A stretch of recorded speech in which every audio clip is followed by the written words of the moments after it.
benar. Kayaknya benar. Nasihat benar kan ini? Semua orang daripada uangnya dibakar, Pak. Coba dipakai beli motor, sudah punya motor. Coba dibeli mobil, sudah punya mobil.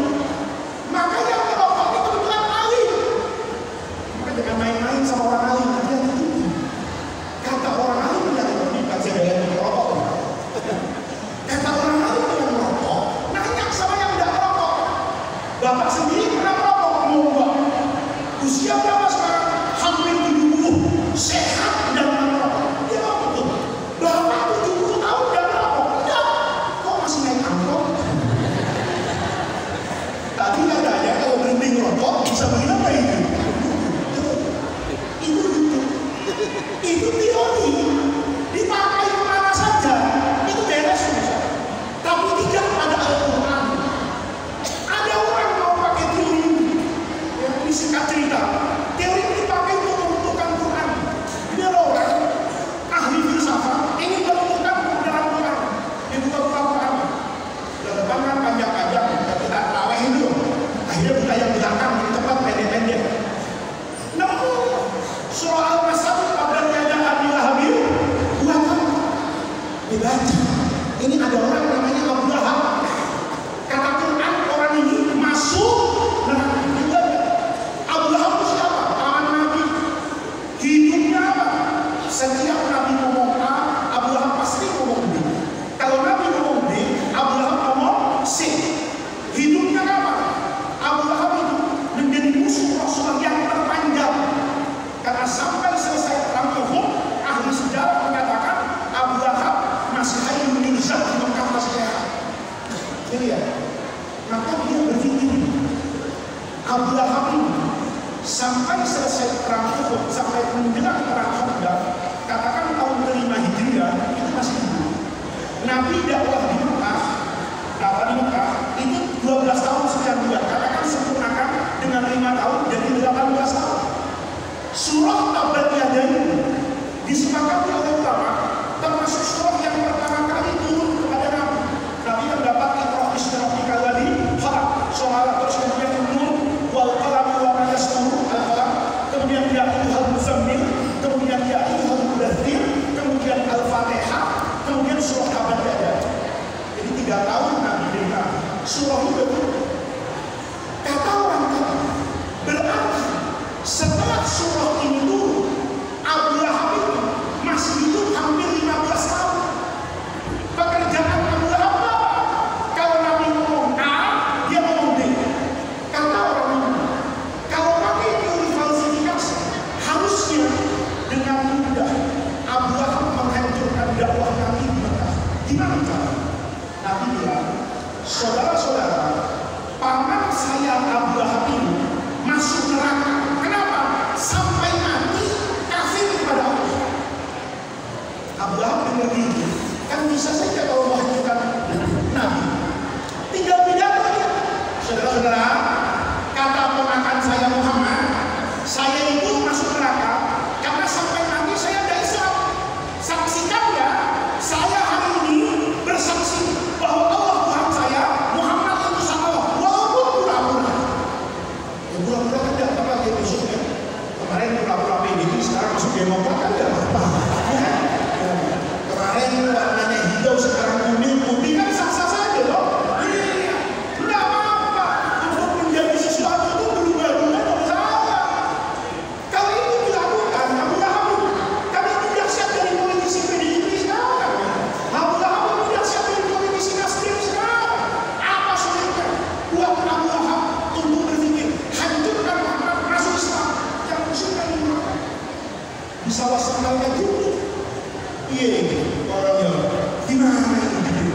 Katanya nantinya kafir. Masuk Islam dia sekarang. Kalau itu Quran salah, dia amandemen. Kan begitu. Itu sederhana. Tuhan pakai teori apa-apa itu Arab. Itu akan tetap terlihat. Maka di sini pentingnya sekolah yang benar didahului. Ya kalau dengar ada pesantren A bagus, ada pesantren usah. Kalau sudah masuk di dalam iman, wajib sampai selesai. Jangan jadi santri turis. Ya. Santri turis lagi nggak hafal-hafal. Darul Hikmah sampai Darul Pahala, pindah pesantren lagi katanya lebih bagus, mulai lagi dari Darul Pahala, mulai lagi dari Hazal Kitab. Akhirnya kayak sampai sekarang itu ilmu nahwunya tinggi, tapi miskin dasar. Banyak orang ini ilmu nahwunya luar biasa, Ibnu belajar, ya, Alfiyah belajar, Nahuwiyah. Tapi tiap suka siapa? Contohnya cuma satu. Doroba Zaidun Amr. Saya itu sampai penasaran. Nyari Zaid yang mana? Kok sampai segitu ya? Ngebukin Amr dari kelas 1 sampai kelas 6. Kita belajar jumlah fi'liyah kelas 1 dulu. Doroba Zaidun Amr. Belajar gurunya Doroba Zaidun Amr.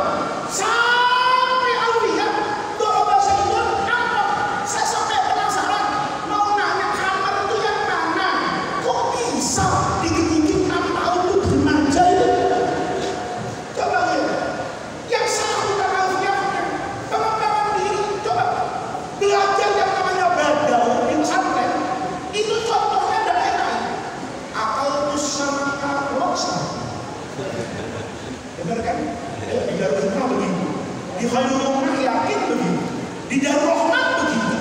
Semua pesantren itu kan sudah kaji badal akal tusana roksa. Tahun 1 begitu, tahun 2 begitu. Apa istimewanya? Oh, ini santri rajin. Dia mungkin selalu ada di kelas. Kalau keluar makan selalu terlambat, sehingga begitu sampai di dapur cuma dapat sabun. Kan? Lalu apa istimewa? Maka kita ini sekarang anak-anakku belajar tentang Al-Quran. Islam itu akan baik-baik kalau anak-anakku belajar yang benar di pesantren. Politik itu nomor 100. Mau punya gubernur A, gubernur B, mau punya pemimpin A, pemimpin B, itu nomor 100. Kalau anak-anakku tetap belajar dengan benar di pesantren, ya, nanti kita gantung setinggi-tingginya, ya, jangan amat wah, kayak Dr. Zulkifli di luar negeri, ada yang ke Amerika, ada yang ke London, ada yang di Singapura, ada kemana-mana, pulang, bangun, lihat. Ini Kiai Endang sudah memberikan kartu merah kepada saya, karena saya belum dalam kuasa untuk menahan Garuda Indonesia. Saya berdoa sahabat saya yang mau nyalon DPD di Mursyid, bukan kampanye, ngasih tahu. Karena dia kan masih menganggap saya guru. Ini kalau ada fatwa ini bukan urusan kampanye, ini urusan guru sama murid. Nih, guru Darul Hikmah juga ada dalam katanya, ya, orangnya ada di sana. Warnanya rada merah di Mursyid. Ya. Saya berharap beliau-beliau nanti jadi penguasa gitu. Kalau kayak Mursyid jadi guru kan enak saya guru. Kalau beliau nanti jadi ketua DPRD kan enak saya. Mau masuk surga mau masuk neraka? Kan gitu aja. Kamu masuk surga ya, masuk surga bangun Darul Hikmah. Santri Darul Hikmah itu 100 nanti harus sekolah ke luar negeri dengan universitas hebat. Siapa yang bilang anggaran daerah? Ini DPRD-nya, ini gubernurnya, beres. Dr. Zulkifli, rektor meja, jangan jadi gubernur. Bagi-bagi. Nanti kita ini hidup kalau mau sukses itu kayak sambal terasi. Ada cabenya, ada garamnya, ya, ada tomatnya, ada terasinya, ada bawangnya. Dibuat jadi satu enak. Tapi kalau sendiri-sendiri nggak enak. Cabenya pedes, terasinya bau terasi. Saya pernah kok masuk pabrik terasi. Ini dari masuk ke Indah sampai keluar. Wirid saya cuma satu. Hasbunallah wa ni'mal wakil. Tapi tanpa terasi sambal tidak enak. Maka nanti saat Darul Hikmah itu harus mampu berelaborasi kayak sambal terasi. Tapi nggak usah ditanya siapa terasinya Darul Hikmah, nggak usah. Ya, pokoknya ini jadinya kayak begini indah. Terima kasih atas kesempatan yang diberikan. Mudah-mudahan Allah kita dijauhkan dari jauhan karungan. Wa tafaruqana min ba'di tafaruqan kasuma. Mudah-mudahan Allah